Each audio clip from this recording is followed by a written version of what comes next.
Financial action task force तंजीम ने कहा, गैर कानूनी सरगर्मियों और मुतादिद मददगारों से कई दहशतगर्द ग्रुपों को अब भी मिल रही है माली मदद। पेरिस में जारी FATF कॉन्फ्रेंस में पाकिस्तान को ग्रे या ब्लैक लिस्ट में डाले जाने पर आज हो सकता है फैसला। वज़ीर दिफा ने फौज में खवातीन को मुस्तकिल कमीशन दिए जाने के सुप्रीम कोर्ट के फैसले का किया खैर मकदम। कहा, वज़ीर आज़म ने की खवातीन के लिए मुस्तकिल कमीशन के ख्याल की हिमायत और साल 2018 में यौम आज़ादी के मौके पर इस पॉलिसी में तब्दीली का किया गया था ऐलान।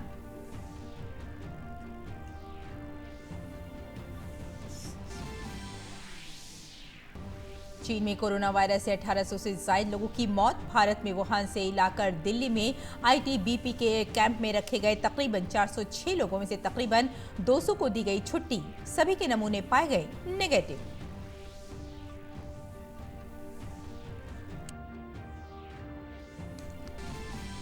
और खेल की खबरों में 2011 में आलमी कप जीतने के बाद सचिन तेंदुलकर को साथी खिलाड़ियों के जरिए कंधों पर उठाए जाने के लम्हे को करार दिया गया बेहतरीन लॉरियस सपोर्टिंग मूवमेंट। मेसी और हैमिल्टन को मुश्तरका तौर पर मिला Laureus world sportsman of year honour award.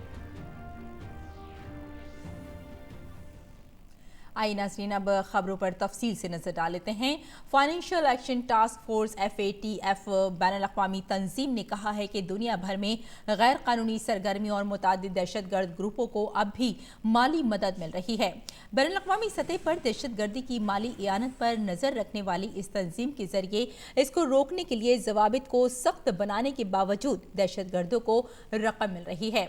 Bharat कहता रहा है कि पाकिस्तान लश्कर-ए-तैयबा, जैश-ए-मोहम्मद और हिज़्बुल मुजाहिदीन को मुस्तकिल तौर पर मदद दस्तयाब करा रहा है। इन तंजीमों का अहम निशाना भारत है। उसने FATF से पाकिस्तान के खिलाफ कार्रवाई करने की दरख्वास्त की है। पेरिस में अभी जारी एक हफ्ते के FATF मुकम्मल इजलास में पाकिस्तान के बारे में फैसला किया जाएगा कि उसे मशकूक मुल्कों की फहरिस्त में रखा जाए या ममनुआ ब्लैक लिस्ट में डाल दिया जाए या उनसे बाहर किया जाए। पाकिस्तान का नाम लिए बगैर FATF ने एक बयान में कहा है कि दहशतगर्द फंड हासिल करने के लिए कई तदाबीर करते हैं। इनमें नए हामियों की पहचान के लिए सोशल मीडिया का इस्तेमाल और फंड व दीगर तरह की मदद के लिए कई हथकंडे शामिल हैं। FATF ने कहा है कि वो दहशतगर्दों को माली मदद मिलने पर नजर रख रहा है और इस मकसद से इंतजामिया की मदद करने के लिए दहशतगर्दों को मिलने वाली रकम के जराये का पता लगाने के लिए काम कर रहा है। और फौज में खवातीन अफसरों को भी मुस्तकिल कमीशन में शामिल किए जाने के मामले में सुप्रीम कोर्ट ने अपना फैसला सुना दिया है। सुप्रीम कोर्ट ने कहा है कि फौज को खवातीन अफसरान को भी मुस्तकिल कमीशन देना होगा। ख्याल रहे कि 12 मार्च 2010 को हाई कोर्ट ने शॉर्ट सर्विस कमीशन के तहत फौज में आने वाली खवातीन को सर्विस में 14 बरस मुकम्मल करने पर मर्दों की तरह मुस्तकिल कमीशन देने की हिदायत दी थी। वज़ारत दिफा ने इसके खिलाफ सुप्रीम कोर्ट का रुख किया था। सुप्रीम कोर्ट ने समाअत के लिए अपील को मंजूर कर लिया था। वज़ीर दिफा राजनाथ सिंह ने फौज में खवातीन को मुस्तकिल कमीशन दिए जाने के सुप्रीम कोर्ट के फैसले का खैर मकदम किया है। वज़ीर दिफा ने कहा कि वज़ीर आज़म नरेंद्र मोदी ने खवातीन के लिए मुस्तकिल कमीशन के ख्याल की तायीद की है और साल 2018 में यौम आज़ादी के मौके पर इस पॉलिसी में तब्दीली का ऐलान किया गया था। उन्होंने कहा कि हुकूमत मुसल्लह अफवाज में खवातीन की क़ुव्वत को मजबूत करने के लिए काम कर रही है। राजनाथ सिंह ने कहा कि वजारत दिफा ने 2019 में भी भारतीय फौज की सभी 10 core signals, intelligence, aviation, engineering service और ऑर्डिनेंस कोर में खवातीन को मुस्तकिल कमीशन दिया था।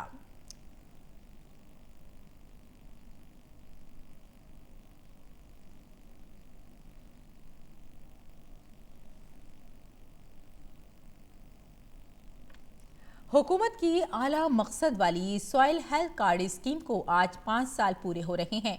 मुल्क में हर खेत की तग़ज़ियाती सूरत हाल का जायजा लेने के लिए 2015 में ये स्कीम शुरू की गई थी। इस स्कीम का मकसद किसानों को हर 2 साल में मिट्टी की सेहत पर मुश्तमिल कार्ड जारी करना है। साल 2015 से 2017 तक पहले मरहले में किसानों के माबैन 10 करोड़ से ज़्यादा सॉइल हेल्थ कार्ड तकसीम किए गए। दूसरे मरहले में मुल्क भर के किसानों को 11 करोड़ से ज्यादा कार्ड दिए गए हैं।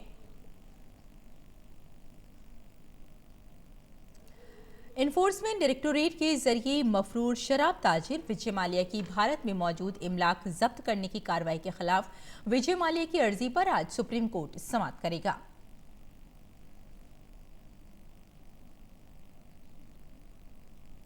नकल मकानी करने वाली नस्लों के तहफ़्फ़ुज़ यानी CMS से मुताल्लिक़ 13वीं कॉन्फ्रेंस ऑफ पार्टीज़ यानी COP 13 से वज़ीर आज़म नरेंद्र मोदी ने वीडियो कॉन्फ्रेंसिंग के जरिए खिताब किया। वज़ीर आज़म ने कहा कि भारत उन चंद ममालिक में से एक है जो दर्जा हरारत को 2 डिग्री सेल्सियस से नीचे रखने के पेरिस समझौते के हदफ को हासिल करने की सिमत में कदम उठा रहे हैं। उन्होंने बताया कि चीते के तहफ़्फ़ुज़ वाले इलाकों की तादाद में इजाफा हुआ है। उन्होंने बताया कि मुल्क भर में चीतों की तादाद 2970 हो गई है। India is one of the few countries whose actions are compliant with the Paris Agreement goal of keeping rise in temperature to below 2 degrees Celsius. Friends, India has initiated focus species conservation project program. These have shown great results. The number of tiger reserves has increased from 9 since its formative years to 50 at present. At present, India has the distinction of having a population of almost 2,970 tigers. India has achieved its target of doubling the number of tigers 2 years before the committed date of 2022. I call upon tiger range countries present here and also others to come together to strengthen tiger conservation through sharing of benchmarking practices. वज़ीर आज़म नरेंद्र मोदी ने कहा कि हुकूमत पायदार तरक्की की राह पर पूरी तरह यकीन रखती है। उन्होंने बताया कि माहौलियात को नुकसान पहुंचाए बगैर तरक्की को यकीनी बनाया जा रहा है। My government firmly believes in the path of sustainable development. We are ensuring that development happens without harming the environment. We have released the linear infrastructure policy guidelines to tailor development in ecological fragile areas. People are being made important stakeholders in the task of preserving the natural resources for future generations. वज़ीर आज़म मोदी ने कहा कि भारत आबो हवा से मुतालिक ऐसे इक़दामात की हिमायत करता है जो तहफ़्फ़ुज़ के अक़दार, बेहतर तर्ज़ हयात और सरसब्ज़ व शादाब तरक्की के मॉडल पर मुनहसर हो। India has been championing climate action based on the values of conservation, sustainable lifestyle, and green development model. The range of our initiatives include ambitious target of 450 megawatt in renewable energy, push towards electric vehicles, smart cities, conservation of water. The International Solar Alliance, the Coalition for Disaster Resilient Infrastructure, and industry's transition leadership with Sweden have seen encouraging participation from wide array of countries. वज़ीर आज़म नरेंद्र मोदी ने कहा कि भारत के वस्ती Asia हवाई रास्तों में नकल मकानी करने वाले परिंदों को महफूज रखने से मुताल्लिक़ कौमी सतह पर अमली मंसूबा तैयार किया गया है। India is a part of the Central Asian Flyway for migratory birds.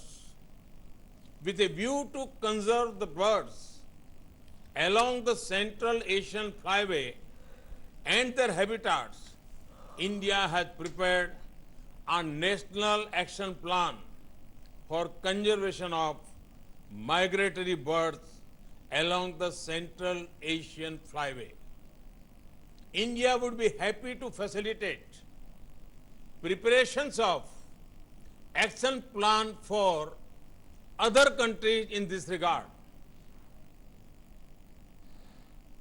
और मरकजी वजीर प्रकाश जावड़ेकर ने कहा कि भारत एक तनव्वु वाला मुल्क है और कुदरती माहौल उसकी सबसे बड़ी ताकत है। गुजरात के गांधीनगर में मुनक़िद जंगली जानवरों की हिजरत करने वाली नस्लों के तहफ़्फ़ुज़ से मुताल्लिक़ 13वें इजलास के इफ्तिताह के मौके पर खिताब करते हुए प्रकाश जावड़ेकर ने कहा कि कुर्राए अर्ज़ के तहफ़्फ़ुज़ के लिए लोगों को रज़ाकाराना तौर पर आगे आना होगा।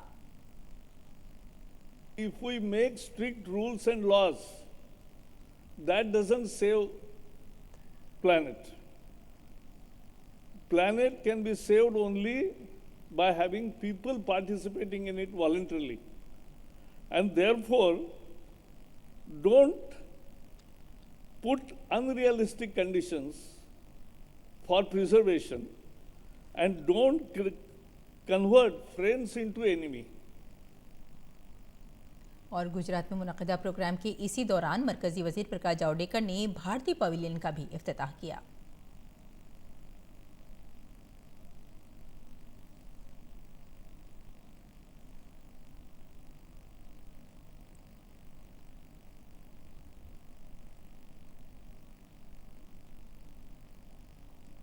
आइए अगली खबर पर नजर डालते हैं। निर्भया इज्तिमाई इस्मत-दरी के कसूरवारों के खिलाफ नए सिरे से डेथ वारंट जारी करने वाली अर्जी पर पटियाला हाउस कोर्ट ने समाअत की और नया डेथ वारंट जारी करते हुए मुजरिमों को 3 मार्च को सुबह 6 बजे फांसी दिए जाने का हुक्म जारी किया। पटियाला हाउस कोर्ट ने पहले डेथ वारंट में 22 जनवरी को फांसी देने की हिदायत दी थी। मरकजी वजीर कानून रविशंकर प्रसाद ने कहा है कि तरमीम शुदा शहरियत कानून पर हमने और वजीर दाखिला ने कई बार कहा है कि जो भी इस मसले पर बातचीत करना चाहते हैं उनका खैर मकदम है, वो आएं और बातचीत करें। CAA के तई लोगों के जो भी सवालात हैं उनका हम जवाब देंगे, लेकिन हम बात करने शाहीन बाग नहीं जाएंगे। हमारे गृह मंत्री ने दसों बार बोला है, संसद के अंदर बोला है, आज मैं बिहार शरीफ में आपके सामने बता रहा हूँ। तो हम तो बिल्कुल स्पष्ट कर रहे हैं, उनको बाकायदे इज्जत से बुलाया गया है, जो लोग भी आए समय लें, उनसे बात करें गृह मंत्री जी। लेकिन शाहीन बाग में जाके तमाशा किया जाए, वहां आप हाल देखते हैं ना टीवी पर ना, हल्ला कितना होता है। आइए सौहार्द में बात करिए, हम लोग बात करेंगे, क्यों नहीं करेंगे। और CA को लेकर किसी के मन में कोई कंफ्यूजन है, हम जरूर दूर करें। लेकिन हमारी एक समस्या है, हम सोए हुए को जगा सकते हैं, लेकिन जो जाग कर सोने का नाटक करते हैं उनके लिए हम क्या करेंगे, ये समस्या है। सुप्रीम कोर्ट ने शाहीन बाग में जारी मुजाहरे हटाने से मुतालिक अर्जियों पर कल फिर समाअत की और वहां के हालात पर तशवीश का इजहार किया। अदालत ने सीनियर वकील संजय हेगड़े को शाहीन बाग से मुतालिक बातचीत के लिए मुज़ाकरातकार मुकर्रर किया है। संजय हेगड़े ने पुलिस तहफ़्फ़ुज़ का मुतालबा किया है। सुप्रीम कोर्ट ने हुकूमत से कहा कि गुज़िश्ता 60 दिनों में आपने कुछ नहीं किया। अदालत ने कहा कि एहतिजाज उनका हक है और ये कि हम एहतिजाज पर नहीं बल्कि सड़क जाम किए जाने पर और एहतिजाज के लिए दूसरी जगह देने पर बात करें। सरकारी वकील ने कहा कि हम मुतबादिल जगह फराहम नहीं कर सकते। पिछली समाअत में सुप्रीम कोर्ट ने मरकज और दिल्ली हुकूमत को नोटिस जारी करते हुए कहा था कि मुजाहरे के लिए सड़कों को जाम नहीं किया जा सकता। अदालत ने कहा कि मुजाहरा तवील अरसे से जारी है, ऐसे में मुजाहिरों के लिए मखसूस जगह होनी चाहिए, लेकिन रास्ता रोका नहीं जा सकता। मामले की अगली समाअत अगले पीर को होगी। बीजेपी ने जामिया मामले को सियासी रंग देने के लिए कांग्रेस को निशाना बनाया है। बीजेपी लीडर GVL नरसिम्हा ने कहा कि कांग्रेस मुसलसल शरपसंद अनासिर की हिमायत करती रही है। उन्होंने कहा कि मुल्क की सलामती को खतरे में डालने वालों के हक में बोलना कांग्रेस की आदत बन गई है। इतना ही नहीं, मुल्क के लिए कुर्बानी देने वाले हिफाजती दस्तों के खिलाफ भी कांग्रेस मुसलसल सवालात उठाती रही है। पूरे विषय को जानकर केवल और केवल पुलिस के खिलाफ आवाज उठाना, पुलिस को दोषी ठहराना और जो उपद्रवी, जो कानून व्यवस्था को बिगाड़कर जो सुरक्षा को, देश के सुरक्षा को खतरे में डालते हैं, उनके पक्ष में लगातार बोलना, यह कांग्रेस पार्टी का आज एक नीति और नीति रह गई है। बेंगलुरु में मीडिया से बात करते हुए वजीर खजाना निर्मला सीतारमण ने कहा कि हुकूमत ने अफराती ज़र पर काबू पाने के लिए कई इक़दाम किए हैं। The way in which we are looking at inflation management also, except for the seasonal perishable commodities which make up for a significant size in the basket of that which we monitor for inflation, except for the seasonal fluctuation, prices of most goods and also particularly food products have been kept well within the acceptable norm. So we are hopeful. एक सवाल के जवाब में वजीर खजाना ने कहा कि मुल्क में बरामदात के फरोग के लिए कई अहम इक़दाम ज़ेर गौर हैं। The MEIS is getting replaced by another scheme. There is a scheme called NIRVIC which is coming for export guarantee. Finance Secretary also has spent a lot of time looking at how we can work with the Commerce Ministry and identify sectors within the export which are high potential sectors for whom we can extend support. So there are several replies, all of which together would say about the specific measures we are taking to boost exports. Jharkhand Vikas Morcha BJP में जम हो गया। रांची में एक programme में JVM के leader और झारखंड के पहले वजीर आला बाबूलाल मरांडी ने इसका ऐलान किया। इस प्रोग्राम में बीजेपी के सीनियर लीडर और मरकजी वजीर दाखिला अमित शाह, मरकजी वजीर अर्जुन मुंडा और साबिक वजीर आला रघुवर दास समेत दोनों जमातों के तमाम सीनियर लीडर और कारकुन मौजूद थे। मरांडी ने कहा कि वो एक आम कारकुन की शक्ल में पार्टी में शामिल हुए हैं और उन्हें ओहदे का कोई लालच नहीं है। 14 वर्षों तक हम सब लोग बिछड़े हुए थे। हो सके राजनीतिक मंच पर बहुत सारे बातें हमने बोले होंगे आप सब लोगों के बारे में, लेकिन आपने कभी उसको तकलीफ नहीं माना। और आज भी जिस दिन से ये चर्चा चली कि भारतीय जनता पार्टी में अपने घर को फिर वापस आ रहे हैं, तो आप सब ने जिस प्रकार से बाहर ऐलान करके जो स्वागत किया है, अभिनंदन किया है, मैं उस आपके प्रति, मैं आप सब लोगों के प्रति मैं ऋणी हूँ। पार्टी जो भी हमें काम देगा उस काम को हम सहज स्वीकार करेंगे, चाहे झाड़ू लगाने का भी काम देंगे तो उस काम को करेंगे। क्योंकि आज अगर बाबूलाल मरांडी इस योग यहाँ खड़े हैं, आपके बीच में अगर खड़े हैं, तो उसमें मैं ये मानता हूँ कि हमने परिश्रम किया, हमने मेहनत किया, लेकिन यहाँ तक पहुँचाने में अगर योगदान रहा है तो वो भारतीय जनता पार्टी का रहा है, भारतीय जनता पार्टी के असंख्य कार्यकर्ताओं का रहा है। बाबूलाल मरांडी का अमित शाह ने पुरखुलूस खैर मकदम किया और कहा कि बीजेपी को अब नई कुव्वत मिलेगी। वजीर मौसूफ ने कहा कि बीजेपी उन्हें 2014 से वापस लाने की कोशिश में थी। बाबूलाल जी के भारतीय जनता पार्टी में आने से रघुवर दास, अर्जुन मुंडा, करिया मुंडा, हमारा ये जो लोकल नेतृत्व है, जो यहाँ की समस्याओं को जानता है, समस्याओं के लिए संघर्ष किया है, उसके अंदर एक नया अनुभवी और संघर्षरत योद्धा प्राप्त होने से भारतीय जनता पार्टी की ताकत अनेक गुनी बढ़ेगी। अक़वाम मुत्तहिदा के सेक्रेटरी जनरल एंटोनियो गुटरेस की कश्मीर के मसले पर साज़ी का किरदार अदा करने की पेशकश पर भारत ने सख्त रद्द अमल का इज़हार किया है। वज़ारत ख़ारजा के तर्जुमान रवीश कुमार ने कहा कि कश्मीर पर किसी तीसरे फरीक या साज़ी का कोई किरदार नहीं है। उन्होंने कहा कि भारत के मौक़िफ़ में कोई तब्दीली नहीं है। जम्मू कश्मीर भारत का अटूट हिस्सा रहा है और रहेगा। अगर किसी मसले के हल की ज़रूरत है तो वो पाकिस्तान के ज़रिए गलत तरीके से कब्ज़े में लिए गए इलाके को खाली कराने का मसला है। इसके अलावा अगर कोई और मामला है तो इस पर दो तरफ़ा बातचीत होगी। किसी तीसरे फरीक या साज़ी के लिए कोई गुंजाइश नहीं है। काबिल जिक्र है कि एंटोनियो गुटरेस इतवार को 4 रोज़ा दौरे पर पाकिस्तान पहुंचे हैं।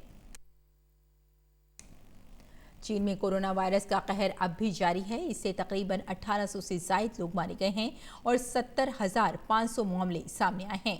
इस दरमियान आलमी सेहत तंजीम के नुमाइंदा वफ्द ने कल से बीजिंग और ग्वांगजोंग और सिचुआन सूबे में जांच शुरू कर दी है। WHO ने कोरोना वायरस के कहर पर मुकम्मल रोक लगाने के खिलाफ इंतबाह जारी करते हुए कहा है कि चीन के बाहर इस बीमारी से आबादी का एक छोटा सा हिस्सा मुतासिर है। कोरोना वायरस से मुतासिर चीनी शहर वुहान शहर से भारत लाए गए और दिल्ली में ITBP के एक कैंप में रखे गए तकरीबन 400 लोगों में से 200 लोगों को छुट्टी दे दी गई है।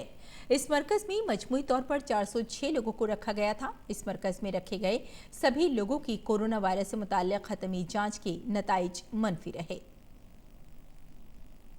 केरल में कोरोना वायरस पॉजिटिव पाए गए 3 लोगों में से 2 को पूरी तरह सेहतमंद करार दिए जाने के बाद अस्पताल से छुट्टी दे दी गई है। इससे पहले केरल के 2 मरीजों को कोरोना वायरस से सेहतमंद होने के बाद अस्पताल से छुट्टी दे दी गई थी। इसमें एक का इलाज सरकोट के गंजनगढ़ सरकारी अस्पताल में चल रहा है, जबकि दूसरे तालिबे इल्म का अल्बोजा मेडिकल कॉलेज में इलाज चल रहा है। दोनों के सेहतमंद होने के बाद उन्हें अस्पताल से छुट्टी दे दी गई।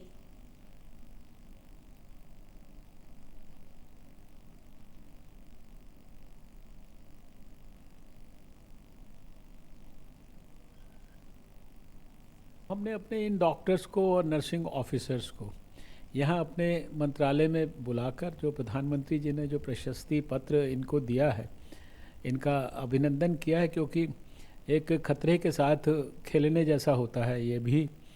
डॉक्टर तो रूटीन में भी अस्पताल में हर समय इन्फेक्शंस के बीच में ही काम करता है, हमेशा रिस्क लेता है, उसका प्रोफेशनल हैज़र्ड बहुत बड़ा है। लेकिन इन लोगों ने तो और भी ज़्यादा, जैसे कहते हैं, हिम्मत के साथ जो है, आप समझिए ना, हवाई जहाज में 300 पॉजिटिव मरीज़ों के बीच में ये एक प्रकार से रहे। कोरोना वायरस के असर से दुनिया की सबसे मशहूर कंपनी एप्पल का प्रोडक्शन भी मुतासिर हो रहा है।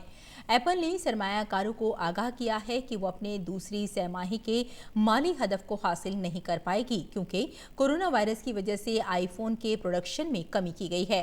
कंपनी ने कहा था कि उसके सभी आईफोन हुबई सूबे के बाहर तैयार होते हैं और सभी जगहों को फिर से खोल दिया गया है। एप्पल का कहना है कि चीन में आईफोन की मांग भी कमी हो गई है, क्योंकि एप्पल के 42 रिटेल स्टोरों में से कई बंद हो गए हैं। एप्पल पहली बड़ी अमेरिकी कंपनी है जिसने ये तस्लीम किया है कि कोरोना से इक्तिसादी सूरत हाल मुतासिर हुई है। और शाम में रूस और शामी हुकूमत के हवाई हमले लगातार जारी हैं। तुर्की की सरहद से तकरीबन 30 किलोमीटर की मुसाफत पर वाक़े दारू ताज़ा में हुए ताज़ा हमलों में कई शहरी जख्मी हुए हैं। यहाँ मौजूद 2 अस्पताल भी हवाई हमलों की जद में आ गए। शामी फौज ने कहा है कि हलब में दर्जनों शहरों पर उसने मुकम्मल कंट्रोल हासिल कर लिया है और इंतहा पसंद ग्रुपों को वहाँ से भगा दिया है।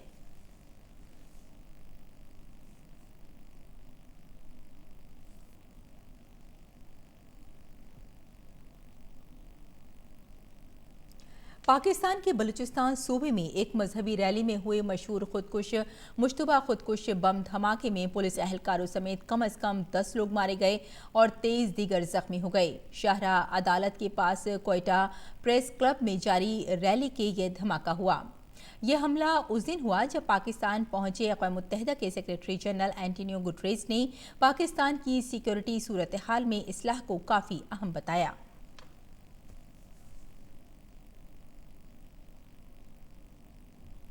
यमन में सऊदी क़यादत वाली इत्तेहादी फ़ौज के हवाई हमले में शहरियों समेत कम से कम 31 लोग मारे गए हैं।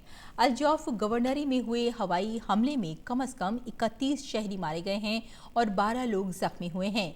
ये हमला यमन के बागी ग्रुप हौसी के उस दावे के बाद किया गया है जिसमें उसने जुमे को कहा था कि इत्तेहादी फ़ौज के एक जंगी तैयारे को मार गिराया गया है।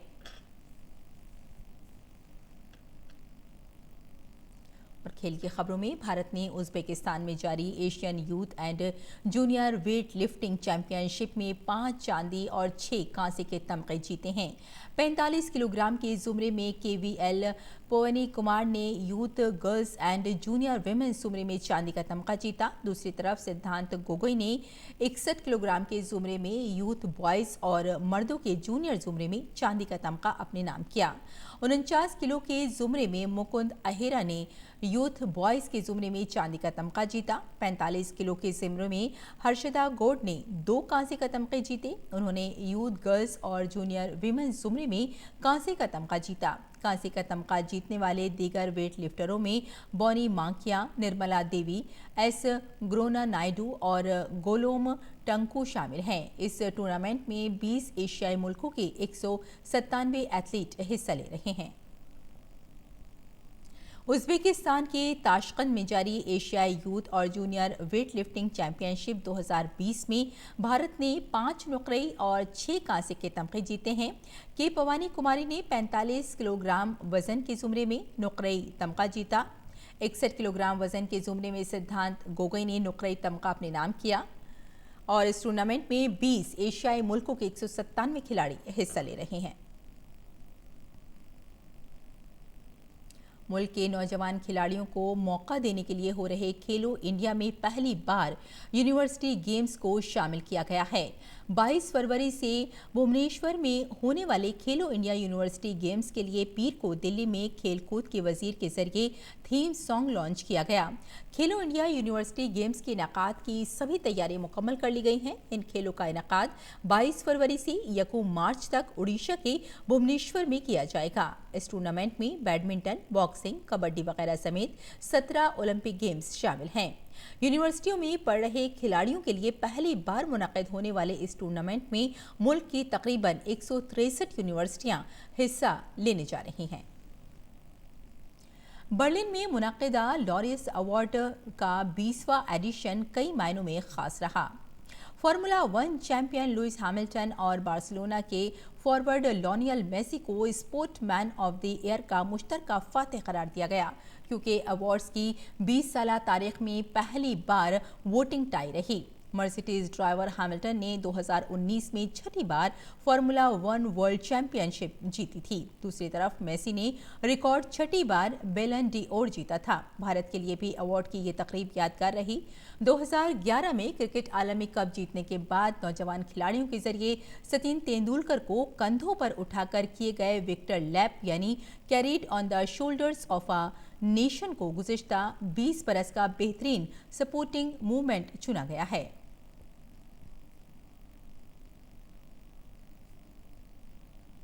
और नाज़रीन, आपसे रुखसत होने से पहले आपको लिए चलते हैं दमन गंगा के साहिली इलाके सिलवासा, जहां सदर जमहूरिया रामनाथ कोविंद के एजाज़ में कल सकाफती प्रोग्राम मुनक्किद किया गया था। आप इसका लुत्फ़ लें और हमें यहीं इजाज़त दें। आदाब।